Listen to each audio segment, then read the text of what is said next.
दोस्तों नमस्कार, मैं मनोज कुमार शर्मा एक बार फिर। क्या प्रधानमंत्री मोदी इस देश को तानाशाही की तरफ ले जाएंगे? सवाल बहुत सारे उठने लगे हैं क्योंकि अचानक से एक वीडियो सोशल मीडिया पर तैरने लगता है। तैरने क्या लगता है, वायरल हो जाता है। जी हां जनाब, ये जो है अब वो हिंदुस्तान नहीं रहा जहां पर कभी जनता से पूछा जाता था, जनता के हिसाब से कानून लगाए जाते थे। यहां जब भी सिलेंडर महंगा करना हो तो महंगा कर दिया जाता है, जब भी पेट्रोल महंगा करना हो कर दिया जाता है, लेकिन प्रदर्शन करने वाले लोग नजर नहीं आते बीजेपी की तरह। शायद विपक्ष सिलेंडर लेकर के नंगे बदन प्रदर्शन नहीं कर सकता। वो प्रधानमंत्री मोदी की पार्टी क्या करती थी, लेकिन प्रधानमंत्री मोदी की पार्टी आजकल कर क्या रही है? आजकल वो काम कर रही है कि अपने अभिशाप को छुपाने के लिए, अपनी बेईमानी और भ्रष्टाचार को छुपाने के लिए नए नए कानून पास कर रही है। क्या ऐसा किसी ऐसे देश में घटित हुआ है कि किसी ने ऐसा किया हो जो बोलता हो कि लोकतंत्र बहुत जरूरी है और लोकतांत्रिक तरीके से चुनी गई सरकारें सही ढंग से काम करें? आज जो खबर आई है सबसे बड़ी, वो खबर आई है न्यायपालिका पर, और इसके बारे में मीडिया में शायद चर्चा भी नहीं चलाई गई। मीडिया में चर्चा इसलिए नहीं चलाई गई कि शायद रोक दिया गया होगा साहिब ने, शायद साहिब का इशारा होगा कि ये खबर न चलाई जाए, क्योंकि सोशल मीडिया पर यह खबर तैरने लगी, और जब तैरने लगी तो लोगों के संज्ञान में ये खबर आ गई। क्योंकि आने वाले टाइम में हो सकता है कि जज अगर सरकार के खिलाफ फैसला देंगे,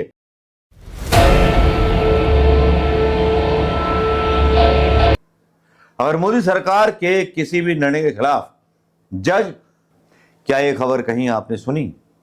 क्या मेरी न्यूज फेक न्यूज है?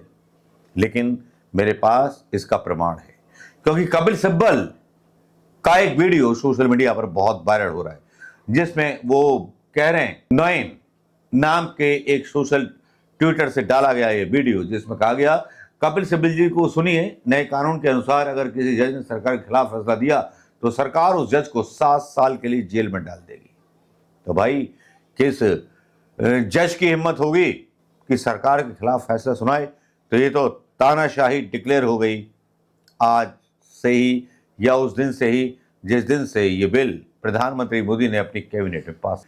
कैबिनेट में बहुत सारे बिल पास हो जाते हैं। प्रधानमंत्री मोदी को पता है कि इस देश में करप्शन बहुत ज्यादा है, इसीलिए करप्टेड कांग्रेसियों को अपने साथ ले लिया, करप्टेड उद्योगपतियों को अपने साथ ले लिया, लोन डिफॉल्टर्स को अभय दान दे दिया, सब कुछ कर दिया प्रधानमंत्री मोदी जी ने।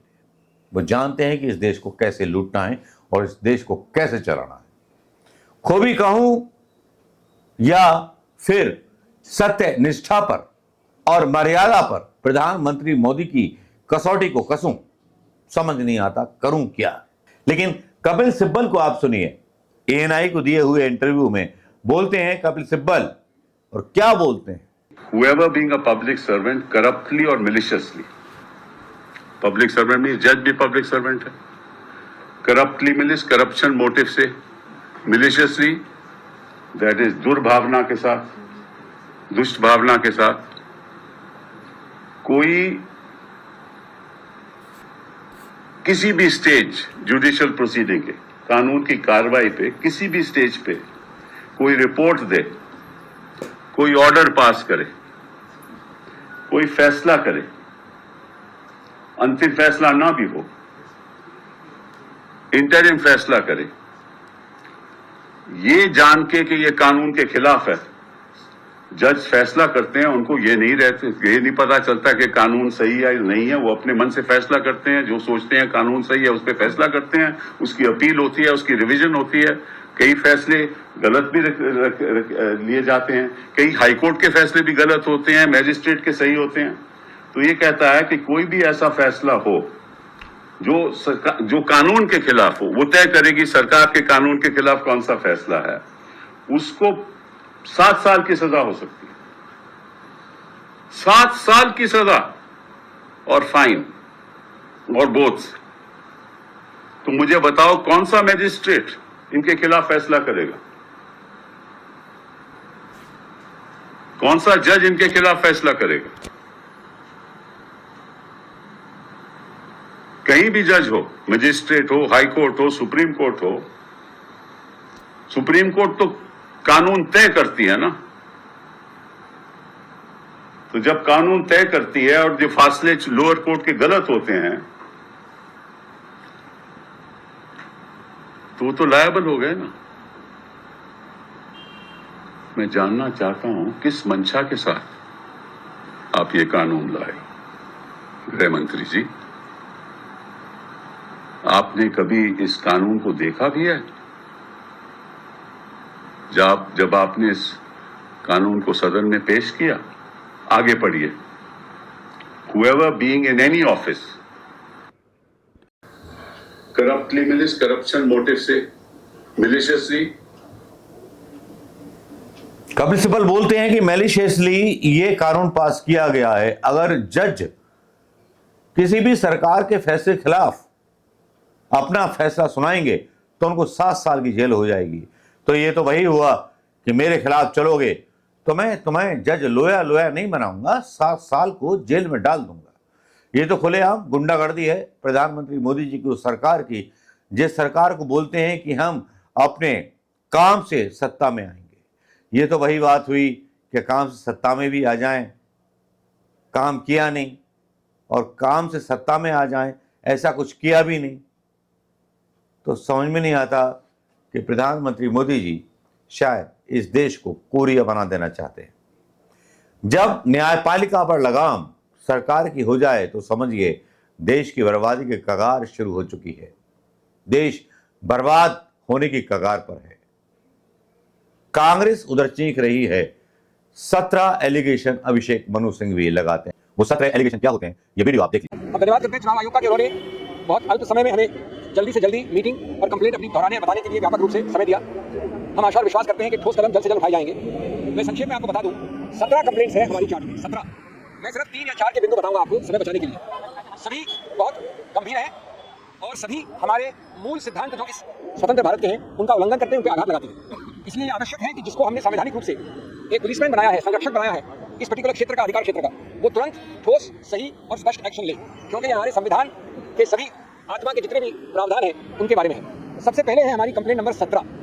इस देश के, और मैं बहुत आदर के साथ कहता हूँ, हमारे प्रधानमंत्री भी हैं, इस देश के प्रधानमंत्री हैं, और मैं वास्तव में उनका आदर करता हूँ क्योंकि बहुत मुखर वक्ता है, प्रखर वक्ता। मैं हाथ जोड़ के इनसे कहूँगा कि उन्होंने इस प्रकार का वक्तव्य कैसे दिया, नहीं देना चाहिए, और चुनाव आयोग को इसके ऊपर तुरंत एक्शन लेना चाहिए। ये वक्तव्य आप सभी जानते हैं, ये उनके ऑफिशियल हैंडल पे छपा हुआ है, प्रकाशित है। ये कल परसों कैंपेन के दौरान राजस्थान में कहा गया। इसमें मैं इसको भद्दा मानता हूँ, मैं इसको दोहराऊंगा नहीं, लेकिन इसके 4-5 तत्व आपको याद दिलाऊंगा जिसको हमने पूरी तरह से चुनाव आयोग के सामने रखा। इसमें एक समुदाय एक धर्म का स्पष्ट नाम के साथ विवरण है, स्पष्ट नाम के साथ। नंबर 2, ये बड़े स्पष्ट रूप से कहा गया है कि वो समुदाय इस देश की अल्प रिसोर्सेज को हड़प सकता है, हड़प लेगा, कांग्रेस उनको दे देगी इस प्रकार के अल्प रिसोर्सेज, उस समुदाय उस धर्म को। नंबर 3, उस समुदाय और उस धर्म को घुसपैठियों के साथ बराबर में जोड़ा गया है। ये बड़े स्पष्ट शब्द, प्रकाशित शब्द है, आपके सब चैनल्स में है, आपके सब प्रकाशनों में है। नंबर 4, ये कहा गया है कि इसका आघात भारत के हिंदू धर्म के कई जो बहुत स्थापित सिंबल्स हैं, मंगलसूत्र एक उदाहरण है, उस पर आघात हो सकता है। मैं वापस हाथ जोड़कर कहूंगा कि इतने बड़े ओहदे के चीफ एग्जीक्यूटिव इस देश के माननीय प्रधानमंत्री, हम सबके प्रधानमंत्री, उन्होंने सीधा उल्लंघन किया है, सीधा उल्लंघन किया है 123, जो किसी रूप से धर्म के आधार पर कोई वक्तव्य अलाउ नहीं करता है चुनाव के वक्त। नंबर 2, चुनाव आयोग के बारंबार सर्कुलर्स का उल्लंघन है, उसका आखिरी सर्कुलर 2024 का, वो भी ये कहता है कि किसी रूप से, परोक्ष हो या सीधा हो, आप धर्म के आधार पर ऐसा कोई आक्षेप या एक संकेतात्मक रूप से भी, या तो सीधा है, नहीं कर सकते। नंबर 3, उन्होंने भारतीय संविधान की अस्मिता पर आघात किया। भारतीय संविधान एक गौरवशाली संविधान है जो बोम्मई केस के पहले से कहता है, पहले से, कि धर्मनिरपेक्षता, पंथनिरपेक्षता हमारे संविधान के मूल ढांचे का एक अभिन्न अंग है। मूल ढांचे का अभिन्न अंग होने का मतलब होता है कि संविधान संशोधन द्वारा भी इसको आप नहीं कर सकते। अगर ये बात है तो आप समतल जमीन के लिए, लेवल प्लेइंग फील्ड, गणतंत्र, लोकतंत्र के लिए, डेमोक्रेसी, ये सब एक अभिन्न अंग है मूल ढांचे के। आप इस प्रकार के आपसी वैमनस्य के वक्तव्यों द्वारा इसको बिल्कुल नॉन समतल, नॉन लेवल प्लेइंग फील्ड बना रहे हैं, और इसका इलाज सिर्फ चुनाव आयोग के पास है। इसलिए जो आप, और मैं कह रहा हूँ ये कि इसमें भारत की क्रेडिबिलिटी का सवाल है, हमारे संविधान की क्रेडिबिलिटी का सवाल है, हमारे प्रधानमंत्री के पद की क्रेडिबिलिटी का सवाल है, हमारे चुनाव आयोग की क्रेडिबिलिटी का सवाल है। इसलिए आप वो सब जो करते हैं, जो आम आदमी के विषय में करते हैं, वो प्रतिबंध आपको लगाना पड़ेगा, चाहे कोई कितना बड़ा हो, चाहे कोई कितना छोटा हो। ये देश एक संवैधानिक अस्मिता का प्रश्न चले। तो ये तो सबसे अहम, मुख्य पहली कंप्लेंट। हमारी दूसरी याचिका है, जो आपने तस्वीरें लगाई हैं अपने सत्तारूढ़ पार्टी की ऑफिशियल हैंडल्स में, गुजरात में विशेष रूप से, वो सिर्फ धर्म की बात करते हैं। हमने फोटो दी है, आप ऑफिशियल हैंडल उठा के देख लीजिए, उसमें सिर्फ धर्म के चिन्ह हैं। हम एक गौरवशाली देश है, मैं गौरवशाली हिंदू हूँ, ये गौरवशाली सिख हो सकते हैं, ये गौरवशाली ईसाई हो सकते हैं, लेकिन धर्म के चिन्ह हम अपने घर में पूछते हैं, हम अपने ऑफिशियल हैंडल में लगाकर उसके आधार पर वोट मांगने नहीं जाते। ये हमारा दूसरा याचिका है, विस्तार से है, फोटो के साथ है, व्यापक है। ये उन्हीं प्रावधानों का उल्लंघन है जो माननीय प्रधानमंत्री ने अपने पहले वाली हमारी कंप्लेंट के विषय में किया। तीसरा, एक बहुत ही विचित्र उल्लंघन देखा हमने, जो सिर्फ गैर कानूनी हस्तक्षेप और गलत रूप से दुष्प्रभाव डालने वाला हस्तक्षेप। हमने ऐसा कभी सुना नहीं, कभी हुआ नहीं मैंने अंदर माननीय आयोग को जेम्स बॉन्ड की कहानी बताई कि पहली बार तो तुक्का होता है, दूसरी बार कोइंसिडेंस होता है। अगर वही चीज़ तीसरी बार हो तो उसको शत्रु का एक्शन कहा जाता है। सूरत में ये बात बारंबार हुई है, ये कोइंसिडेंस नहीं है, ये शत्रु का एक्शन है। क्या हुआ, एक साथ 4 प्रस्तावक कांग्रेस कैंडिडेट थे, खड़े होकर बोलते हैं कि ये हस्ताक्षर हमारे नहीं, चुनाव के एक दिन पहले ये कहा जाता है। इसके बाद कुछ समय तक जो कैंडिडेट है सूरत से वो भी लापता होते मिलते नहीं हैं। अब सबसे रोचक जो कोइंसिडेंस नहीं हो सकता, जितने और पार्टियों के जितने कैंडिडेट्स हैं सूरत से सब विड्रॉ कर जाते हैं। ये ऐसा अजूबा तो हमने देखा नहीं। सूरत का कैंडिडेट इतना प्रभावशाली है कि कोई उसके विरुद्ध खड़े होकर तैयार नहीं। खड़े होने के बाद, नामांकन पत्र भरने के बाद, तो इसलिए हमने कहा है चुनाव आयोग से कि ये आपने चुनाव के धरातल को नॉन लेवल प्लेइंग फील्ड बना दिया है, समतल जमीन नहीं छोड़ी है। ये चुनाव पिटीशन का मामला नहीं है, इसमें आपका एक ही हल है, ऐसे कारनामों का फायदा न उठा पाए कोई, इसलिए अति आवश्यक है कि आप स्थगित करें चुनाव सूरत में और चुनाव की नई तारीख में, जिससे ये संदेश बड़ा स्पष्ट जाए कि अगर मैं इस प्रकार के दुष्प्रभाव से इनको इफेक्ट करता हूँ या इनको इफेक्ट करता हूँ, वोटर हो या कैंडिडेट हो, उसका फायदा मैं नहीं ले सकता। इसलिए इस चुनाव को स्थगित करने की हमने मांग की। 5वां उदाहरण आता है, हमने कंप्लेंट की है न्यूज़ 18 के एक एंकर चैनल ऑपरेटर जो चलाते हैं प्रोग्राम्स, सूर्य तलक से राज तलक नाम से उनका एक प्रोग्राम है, उनको लिखित कंप्लेंट दी है अमीश देवगन के विषय में। आप लोग सब पत्रकार हैं, आप लोग सब यूट्यूब में जाना जानते हैं, आप उनका वो प्रोग्राम देख लीजिए, हमने लिंक दी है चुनाव आयोग को। वो इतना भद्दा है, वो इतना उत्तेजनापूर्ण है, वो इतना आपसी दमन से फैलाता है, वो इतना धार्मिक है, वो इतना गैर कानूनी है, वो इतना धर्मनिरपेक्षता और निरपेक्षता के विरुद्ध है कि हमारा पूरा शर्म से माथा झुक जाए। हमने तुरंत प्रतिबंध के लिए कहा है। इसी महान व्यक्ति के विरुद्ध पहले कंप्लेंट हो चुकी है, निर्णय आ चुके हैं, लेकिन इस वक्त एक विरुद्धशील काम हो रहा है कि चुनाव में जितना माइलेज निकाल सको गैर कानूनी काम से उतना निकालो, बाद में देखी जाएगी। कि बाद में देखी जाए तो तुरंत प्रतिबंध लगाने के लिए आवश्यक है कि इसको रोका जाए, और वो हमने हमारी चौथी कंप्लेंट में किया है। अंतिम बात जो मैंने कही, और मेरे मित्र एक और आपको उदाहरण देंगे, जो अंतिम बात मैंने की वो थी कि माननीय राहुल गांधी जी कर्नाटक के कुछ क्षेत्र में कैंपेन करेंगे, जब दूसरा कर्नाटक का क्षेत्र जो है वो साइलेंस पीरियड में होगा। यानी एक क्षेत्र में कर्नाटक में चुनाव हो गया, वो साइलेंस पीरियड में चला गया है, मौन व्रत पीरियड में, और दूसरे पीरियड में जहाँ की अलग अलग चरणों के चुनाव है वहाँ पर कैंपेनिंग अनुमति है, अलाउड है। तो हमने स्पष्टीकरण मांगा है कि चुनाव आयोग राहुल गांधी जी को उन क्षेत्रों में चुनाव अभियान करने का पूरा अनुमति दी। ये सभी हमारे बाकी 15 या 14 कंप्लेंट्स के साथ विवरण किया है, लिखित दिया है, कंप्लेंट दी है, प्रावधान दिए हैं, फोटोग्राफ दी है, याचिकाएं दी है। और उसके बाद अब हम समझते हैं कि ट्रायल पे न ये लोग हैं न हम हैं, ट्रायल पे चुनाव आयोग। प्रधानमंत्री मोदी की भाषा और जो मुसलमानों के ऊपर उन्होंने बयान दिया वो उनके गले की फांस बन चुका है, और कांग्रेस इसका जो है लाभ क्या उठाएगी, वो सच्ची बात बोल रही है। लाभ क्या उठाएगी? लाभ तो प्रधानमंत्री मोदी जी पैसों में कमाते हैं, इसीलिए देश के हर डिस्ट्रिक्ट में बीजेपी के ऑफिस हैं जो पिछले 17 सालों में नहीं बना पाए। तो विकास तो इन्होंने अपनी पार्टी का किया, देश के आदमी का विकास कहाँ किया? देश के लोगों को तो कड़वी गोली खिला करके सिलेंडर महंगा कर दिया, पेट्रोल महंगा कर दिया। दिया क्या है हिंदुओं को? मुसलमानों के नाम पर भड़काना खूब जानते हैं, लेकिन एक प्रधानमंत्री मोदी के मुंह से जो स्पीच निकली वो वाकई में बहुत शर्मनाक थी। कब अभिषेक मनु सिंघवी का और कपिल सिब्बल का, दोनों का आपने खबर सुन लिया होगा दोस्तों। आगे कुछ रह नहीं जाता, क्योंकि इस पर संज्ञान लेने वाले हैं दीपक चंद्रचूड़। और डीवाई चंद्रचूड़ ने सुप्रीम कोर्ट के हिसाब से अगर निर्णय लिया तो हो सकता है उम्र भर की जेल प्रधानमंत्री मोदी को हो जाए।